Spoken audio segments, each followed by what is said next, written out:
Hey, so the very first lesson when it comes to movement for self-defense training is your footwork, especially how you're connecting to the ground, right? Because that's your stability, that's your balance.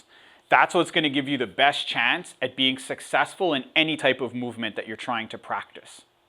Okay, so we're going to go over a very basic stance. Now, obviously, movement is going to be very diverse, right? All types of things can happen. But if you have this really solid foundation, if you have this really solid base, it's going to make everything else easier. So we're going to start off with feet shoulder width apart. Now, I'm going to teach this for a right-handed person.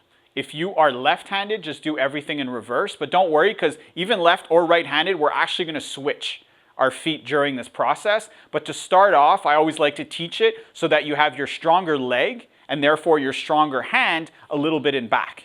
All right? So I'm not going to teach it like a boxing stance, right? The goal here is to kind of be ready for just about anything, but I do prefer to have my left foot forward a little bit and my right foot back and slightly turned out at 45 degrees.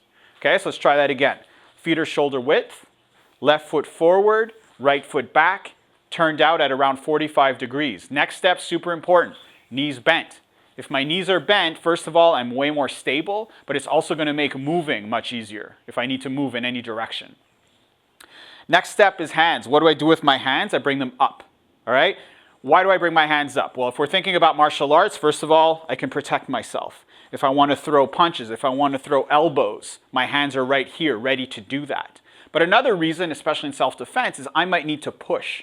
I also might need to grab and pull, right? And protect myself. So there's all kinds of really good reasons to keep those hands up here, okay? So again, you have your feet shoulder width apart, your knees are bent, your hands are up. The first thing we're going to do is we're just going to practice movement, all right? If you're not quite stable here, you can kind of move your feet around a little bit just to see what feels more comfortable. Once you find that comfortable stance, I just want you to practice moving in every direction. So keeping your hands up, you're going to take 2 steps forward. Now notice when I step, I'm stepping with my front foot.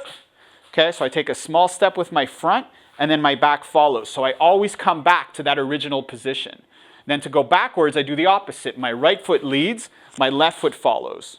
All right? Then I can go back, all the way back for 2 steps. And then I come back to the middle with 2 steps. Next thing I'm going to try is I'm going to go left. So I'm going to take a step with my left, follow with my right, and then come back to the middle. And then I move to the right. Same concept. I always use the foot that's closest to where I want to go. So forward, I move with my left.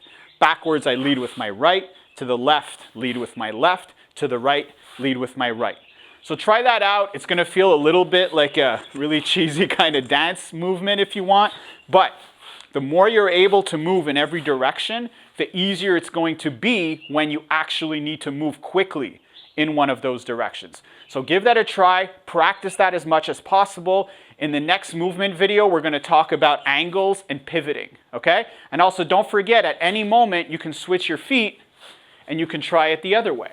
Right? So you lead with the right, move back with the left. Switch it up. Don't get stuck just focusing on the one side. It's really important to be comfortable on both sides. So give that a try. If you have any questions, send me a message. Good luck, and I'll see you in the next video. Peace.